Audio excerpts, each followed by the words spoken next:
Hello there, everybody. Wee Paddy from across the shuck. These are just for eye candy this morning. But you know by the title, it's about Rockwell testing, right? I got a bit uptight last night. I called someone a jerk. I don't normally do that very often. I don't normally get that wound up about something. But I just feel, this is how I feel as part of the knife community, and I've got it entitled to my opinion, and it is my opinion and my feeling. I think as a community we need to get round our knife testers a bit more. They had a rough wee bit there the other week, and Love Them Knives humbled himself, as I would only expect from him, because he is an out and out gentleman who's passionate about knives, who's passionate about this community. But all the other knife testers took a bit of a bashing because of one mistake. My goodness, how many businesses make mistakes? And this isn't a business. This is people who are doing this of their own free will and with money out of their own pockets and time, which is more important than money, that they give to our community. Now, I'm going to name a few of them because I feel as if I want to name them. There's Love Them Knives. There's Blade Banter, who is behind the scenes. Blade Banter and Love Them Knives have worked endlessly to get this built up. And they couldn't have done it without Kurt, who is an amazing man, and I thank him from the bottom of my heart. An amazing man for keeping on doing it. You have Super Steel Steve, you have Banter 24/7, you have Outpost 74. There's just so many of them. And I'll probably have forgotten some, and I'm sorry if you have Acklemy one. There's so many that are doing this, not for their behalf. Well, I suppose it is as well, but it's for us, so that when we purchase something, we have a fair idea that what we're buying and paying. Look, these are pocket knives that cut bits of string, cut bits of cardboard most of the time. They don't do any technical work. They might pry something out of something. But this is a £300 pocket knife. So when I pay that amount of money, I want to know that what I'm buying is what I'm getting. Will I ever use the steel to its ability? I don't know. But that's not important. The fact that I'm paying for it means that I should have it. So, that wee bit of the rant over. These are powdered steels, high-end steels that I have in my collection, starting from S30V, which I believe is the basic, S30V, S35VN, S90V, CTS XHP, ZDP 189, M390 and 20CV. I've maybe doubles or some of them, but that's my range of high-end steels. And I love them. I love all the knives because they're knives that I would choose. So the Rockwell thing started, and I just need, like Super Steel Steve, let me tell you, I see him exasperated. He gets over there. I love his enthusiasm. Not kidding the language, but I love his enthusiasm. And I see him get exasperated with not stupid questions. There is no such thing as a stupid question, so I take that back. But with questions that just seem to doubt everything they're doing. And it's wrong. These boys are not doing it to become heroes. There's too many of them. Do you know what I mean? They're doing it for us. They're doing it for our wee club, if you like. But I hear him trying to explain it week in, week out, the same thing. This did not start off about Rockwell. Our blade testing did not start off about Rockwell. That's it. Now, this is my opinion. This is what I learned. Maybe somebody can tell me that I've learned different. I don't know. This started out when testers got bits of cardboard, bits of rope. Sorry, that's Cedric and Ada as well as another one, who started all this off. There's lots of other ones that are maybe unheard of that are in the background as well, and I thank you too. But they started testing different steels. M390, S30V. Some S30V was cutting twice as many as another piece of S30V. Some M390 was cutting less than S30V. Less than D2 sometimes. So, then they decided, right, well, that's not right. If I'm paying for even S30V, I want it to be uniform. that I am getting within a 10% say. Anything that says S30V should cut within 10% of any other knife. And that's not being the case. So the boys have collected up cut tests, and then they decided to see about testing the blades for their metallurgy, their makeup, to see whether that worked, to see whether there was anything in that was making some of these blades not cut. Hence the testing, and hence Kurt stepping in and of the goodness of his own heart, and for no money, all his time given, testing hundreds of knives, maybe not hundreds, but testing a lot of knives. And then we hit the mark. There was something else wrong with the blades. So not only were they not performing the cut test, they were not, their makeup and their heat treat and they're quenching whatever they have to do. I'm not a metallurgist. I'm just a knife collector who felt as if that these boys have found out that I'm being ripped off. I don't like that. So when that was found out, then that was two parts of the puzzle, two parts of knife making that were wrong. So what else is wrong? Well, this is what they found out, and they found out two really important things. That if the heat treat is not up to its optimal HRC rating, it will not cut as it should. Chris Reeves, helped with this, went on to S35VN. There's a reason why Chris Reeves' S35VN cuts amazing, because of the effort that he goes into the steel. It's simple.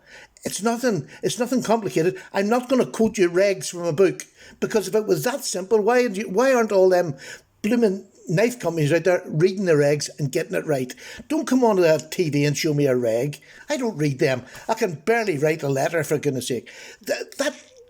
That is just a book full of numbers and metallurgy and science that anybody who's going to make a knife, anybody who's going to make something that cuts something, should know off by heart and should be following the rules. This has not been happening. And this is why we as knife owners are getting a bit cheesed off. I'm getting charged, loads of people out there, £300 plus for a pen knife that doesn't work like it should do. Like it should do. I'm not asking to do something more than what it should do. I just wanted to do what it should do. Whether I use it or not doesn't matter. If I go into a car showroom and I buy a Ferrari and I get the best engine and I soup it up and I put it on the best aerodynamic body and then sell it to somebody, and when he comes to pick it up, the tyres are flat. Or maybe not flat, just a wee bit down.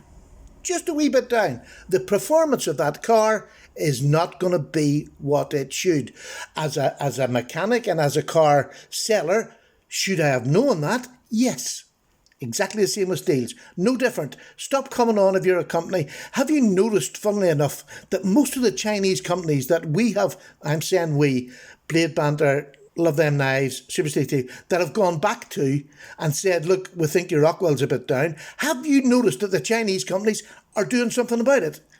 I don't hear a whole lot about the other makers worldwide saying, oh, we've checked ours. Yes, we need to upgrade that. We need to check on it. We need to do more checks. We'll get back to you once we've done it.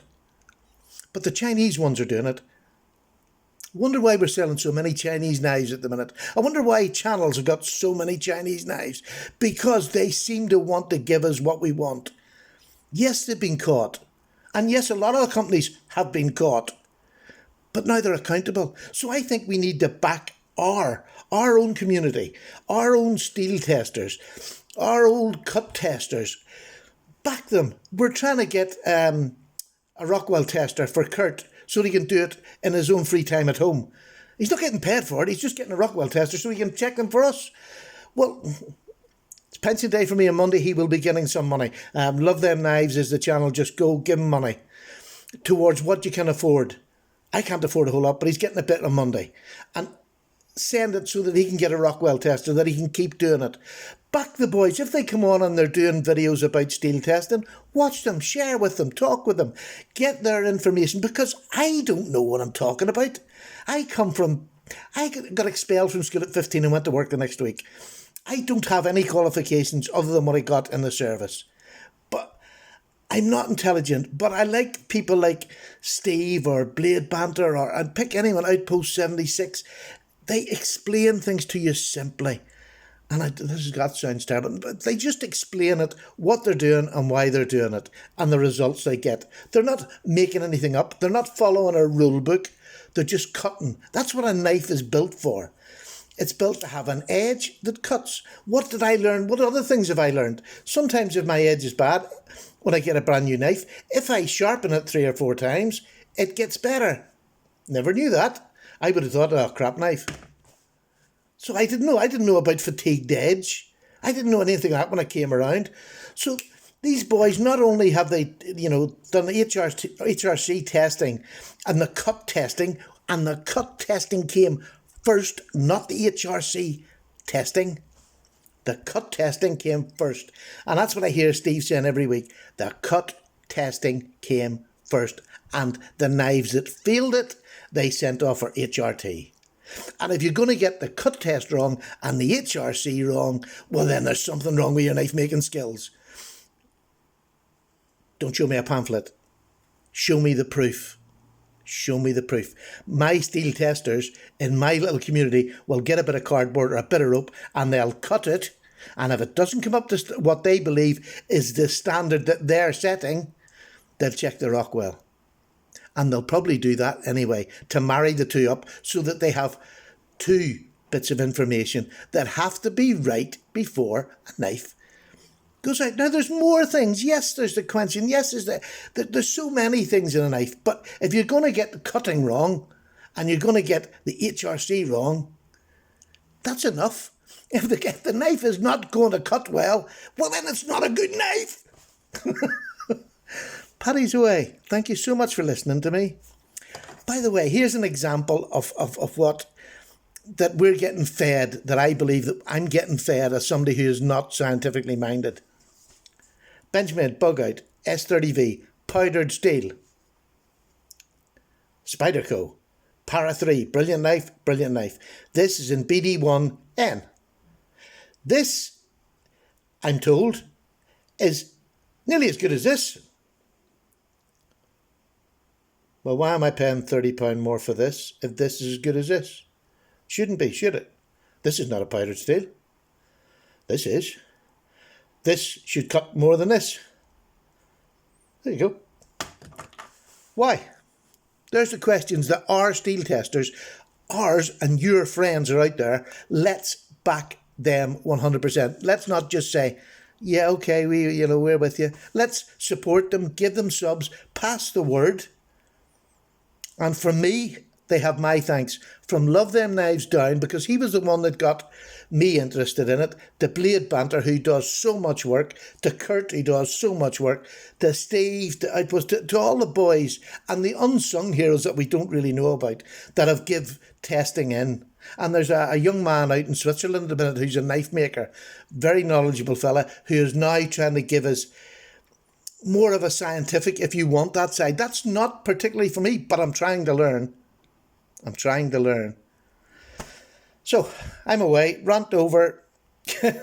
Absolutely, I'm sorry, I'm sorry. I lost my temper and I called somebody a name, which is not something I do. I felt, I'm not going to retract it, but I did feel like that when I was watching. Now, maybe that wasn't attention, but I felt like it. So, there we go. I'll just leave it at that. I'll see him next year when I'm over, and I'll pull him at his desk next year and see what he says. All right. Take care, everybody. Bye-bye. Paddy's away for a wee cup of tea. A big cup of tea. Bye now.